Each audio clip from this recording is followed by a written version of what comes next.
एक बार की बात है, एक राज्य था जिस पर एक अत्याचारी राजा का शासन था।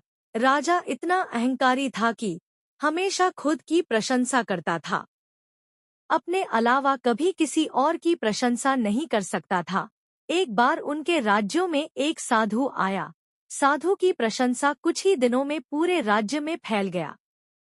वह बहुत ही दयालु और बुद्धिमान था। लोग उनके पास समाधान पूछने के लिए आता था और उन्होंने लोगों के प्रश्नों के उत्तर देकर उनकी मदद करता था।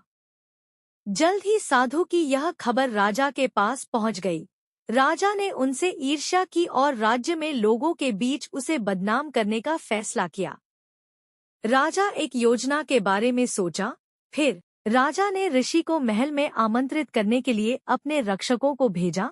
साधु राजा के तरफ से निमंत्रण स्वीकार कर लिया। निर्धारित दिन पर साधु मुस्कुराते हुए महल में आए। राजा ने साधु का स्वागत किया। फिर राजा साधु से कहा, हम आपके बुद्धि के बारे में लोगों से बहुत सुना है और इसीलिए आज हम खुद सबके सामने देखना चाहते हैं। राजा ने कहा, मैं तुमसे कुछ सवाल पूछूंगा। जवाब में साधु मुस्कुराते हुए अपना सर हिलाया।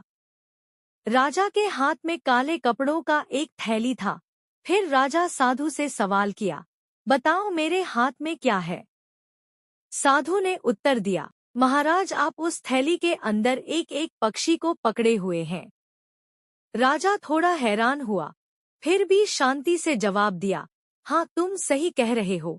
अब बताओ हमारे हाथ में पक्षी जिंदा है या मर गया? यदि आप एक बुद्धिमान व्यक्ति है तो आप हमारे सवालों का उत्तर देने में सक्षम होगी। राजा ने यह टिप्पणी की।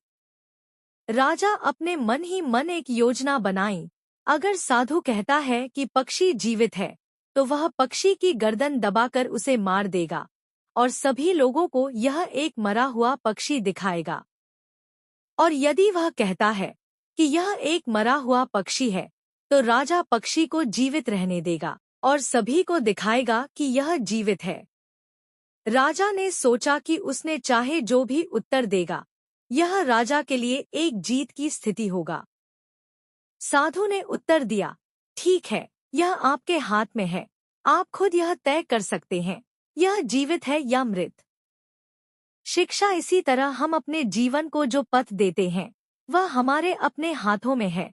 अपनी पसंद और प्रयासों से हम यह तय कर सकते हैं कि हमें अपने जीवन का क्या बनाना है।